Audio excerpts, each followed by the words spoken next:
To get away from the stress of everyday life, the Kappa family decides to take a vacation at a beautiful tropical resort. They're welcomed by the resort manager and waitress Madrid, who offers the parents Guy and Priska some exotic drinks. The kids Maddox and Trent go looking for the candy station, and Trent immediately befriends Idlib, the manager's nephew. After leaving their things in their room, the family changes into their swimsuits and goes to the beach. Trent and Idlib play together and like to talk to everyone on the beach to learn about their jobs, getting answers even from a cop like Greg.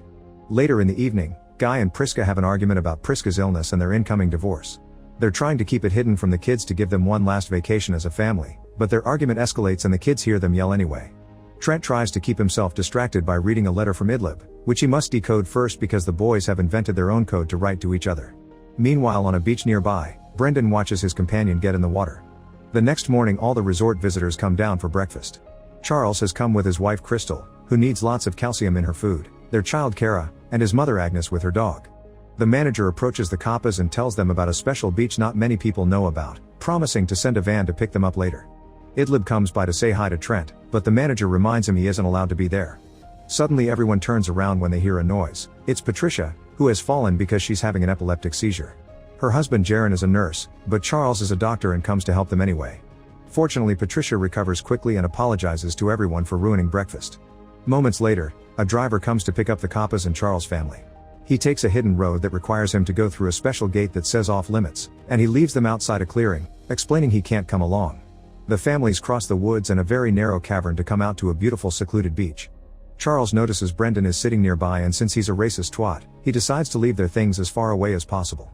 Maddox sees Brendan too and recognizes him as a famous rapper, but Guy forbids her from bothering him on his vacation. The adults relax while the kids play together. Guy and Priska notice that when the children play house with the dolls, their dialogue includes lots of arguments. Then the kids explore the beach as they complain about being constantly hungry, and they come across a large mound of sand that contains lots of abandoned items, including rusted cutlery from the hotel. Priska immediately reminds them not to play with that because it can give them an infection. Moments later, Trent is in the water and notices there are no fish here like on the main beach. Suddenly something hits him from behind and he screams when he realizes it's a body. Guy and Charles bring the body to the shore and Brendan confirms that's his companion, but he swears he doesn't know what happened. She just left to have a swim and never came back. Charles doesn't believe him and wonders why Brendan's nose is bleeding, but Brendan refuses to give any explanations. Trent complains about being hungry again and tells Priska that his swimming suit is too tight, which makes Priska notice something weird. At that moment, Patricia and Jaron also arrive at the beach. Guy realizes this could give them the chance to contact the driver, but the couple confirms he's already left. Agnes suddenly begins complaining about chest pain and Charles rushes to check on her while the others try to use their phones, but there isn't signal here. Jaron goes back into the cavern to see if he can find anyone in the woods, but his head starts hurting badly and he passes out. When he wakes up, he's back on the beach. Priska tries to ask Charles for his help because she thinks there's something wrong with Trent, but Charles is too busy checking on his mother. However, as soon as he turns around, Agnes stops breathing and not even CPR can save her. Charles assumes the stress caused by the body they found gave her a heart attack. Meanwhile, the kids keep hanging out together and they think they somehow look different. They also won't stop eating. They notice some lights on a hill nearby, but the lights quickly disappear. Then they go to chat with Jaron and Patricia, who don't believe them when the kids say their ages. Priska shows up asking where her kids are and Jaron and Patricia think they're being pranked since the kids are right there. It's then revealed that Maddox, Trent, and Kara have suddenly become teenagers. While everyone's busy with these revelations, Brendan runs into the cavern to try to escape. Charles immediately follows him, but both men are affected by the same terrible headache Jaron had and they pass out only to wake up on the beach a second later. An argument ensues on how to proceed and the adults decide to separate in pairs to see if they can find a safe escape route, but the same happens, a headache followed by waking up on the beach. Another argument begins on how to proceed while Charles suddenly takes out a knife from his pocket and uses it to hurt Brendan, saying he thought he was being attacked as an excuse. Jaron tries to check the injury, but to everyone's shock, the cut is already scarred. Brendan swears he doesn't know what's going on and explains he met his companion here in the resort. They bonded because they both took a vacation after being recently diagnosed. Since there are so many sick people in this group, Patricia wonders if this is some kind of group psychosis. At that moment, the group discovers Agnes' dog is also dead. Jaron wonders if they could swim out of here, but there isn't any land in sight, meaning any possible distance may be too dangerous. Patricia gathers the group in a circle and asks them to share their problem to see if the psychosis is caused by the stress. Crystal admits she and Charles had been having trouble because Charles has been under lots of stress at work, which Charles hates to hear. Priska refuses to talk but admits she's feeling weird, and Guy confesses she's got a tumor. Suddenly Priska passes out and Charles checks her abdomen, pointing out the tumor is huge. Guy doesn't understand this since the tumor was supposed to be benign and only 3 centimeters. If they want to save Priska, they'll have to do an improv operation. Charles uses some alcohol and his knife to start, but the first cut immediately closes, so when he tries again Jaron has to keep it open with his hands. They manage to remove the tumor, which has gotten even bigger in the last few seconds, and once again the cut closes on its own. Brendan goes to check on his companion's body for clues and discovers she's already become a skeleton, which usually would take years. Priska also notices Guy has wrinkles, and the group finally realizes that time passes faster on this beach. Based on the kid's new age, they calculate 30 minutes equals a whole year, and they guess nails and hair are dead cells, so they react to whatever this beach is doing differently. This also explains that the kids are eating so much because their mass is growing. If they stay here for a while, they'll all die of old age. In the meantime, Trent and Kara have made a tent with an umbrella and some towels to have privacy as they bond over their fears and get closer. When they come out a moment later, they're looking even older and Kara's 5 months pregnant. As everyone begins arguing again, Kara's belly keeps on growing and her water suddenly breaks. Charles, Jaron, and Patricia help Kara give birth, but this is too much for Crystal to handle and she runs away. She tries to escape through the cavern, but she gets the same headache and wakes up on the beach to immediately hear bad news. Since time passes so fast here, the baby only stayed alive for a minute before he died from lack of attention. Trent has a breakdown and his family tries to calm him down. Crystal tries to comfort Kara, but Charles also freaks out and calls his wife out for looking ugly. Hurt, Crystal runs away again, and when Maddox tries to comfort her, Crystal just asks to be left alone. Suddenly Patricia screams and everyone discovers Charles is stabbing Brendan, proving that the sick one in his family is him because he suffers from schizophrenia. He's been hiding it because he would lose his job. They try to stop him, but by the time they reach Brendan's side he's already dead. Afterward Charles leaves to sit alone, and Guy takes the chance to carefully take the knife from him. Then Jaron decides he'll try to swim out of the beach to find help, especially since Patricia needs her medicine. Patricia can't help but notice that even though technically years have been passing for her, she hasn't gone through another seizure since they arrived. Trent considers climbing the high rock wall that surrounds the beach, but Priska forbids it because it's too dangerous. While Charles begins talking to himself, the group discusses how they learned about this place. Supposedly it was a random sweepstake that came with a receipt at the pharmacy, but they're now realizing they were specifically chosen because of their illnesses. Since the passports are in their rooms and they sent a special car to pick them up, they can make it look like the families never left their homes.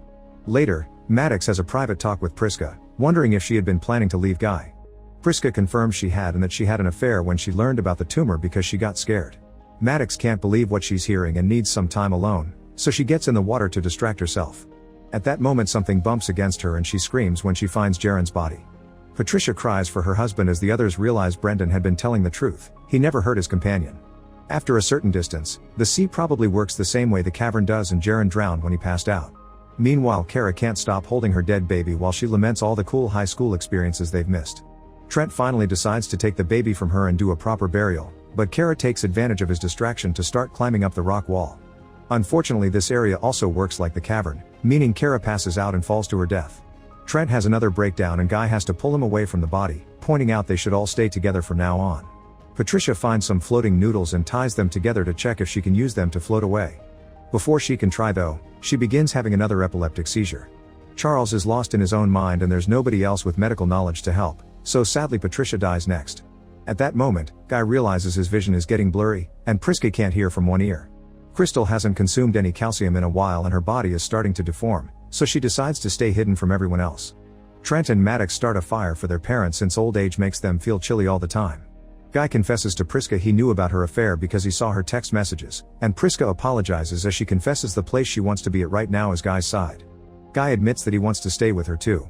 Trent and Maddox go looking for more things to throw into the fire and find a notebook in the sand mound. The owner of the notebook was taking notes about what was going on and mentioned something about magnetism affecting their cells. Trent wonders if they could hide inside a metal tube to stop the transformation, like the metal vests they use during X-rays, but they have nothing to test that theory with. The notebook also has all the names and addresses of the beach's last victims. Then Trent sees the lights on the hills again and finally realizes they're cameras, meaning someone is recording them. Meanwhile Charles finally loses it and comes to attack Guy and Priska with the knife.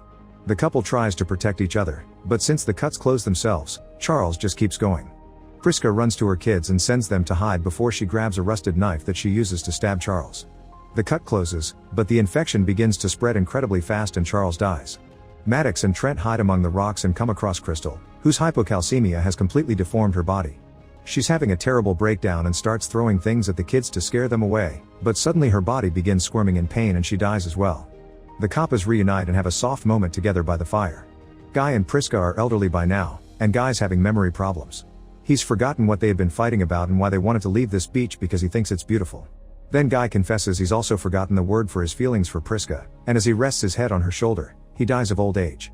Priska tries to walk away from the body to grieve, only to immediately die as well. The next morning, Maddox and Trent are middle-aged adults, and they think they may only have around 13 hours left. They agree they should attempt to escape one more time, but first, they're going to make some sandcastles as a last memory. As they play, they ponder if they have childhood wonder because they grew up so fast or if this is something all adults are hiding. Trent suddenly remembers he had a message from Idlib that he never decoded, so he decides to do it now. To his shock, the message is actually a clue that says my uncle doesn't like the coral. The siblings wonder if the coral can protect them from the effects of the beach like the tube they thought about and decide to try swimming under it after Trent picks something up. The first few minutes of swimming go swiftly, but suddenly Maddox's clothes get stuck on the coral and they don't know how to get her out. All this is being watched from the hills by the driver, who is the person behind the lights.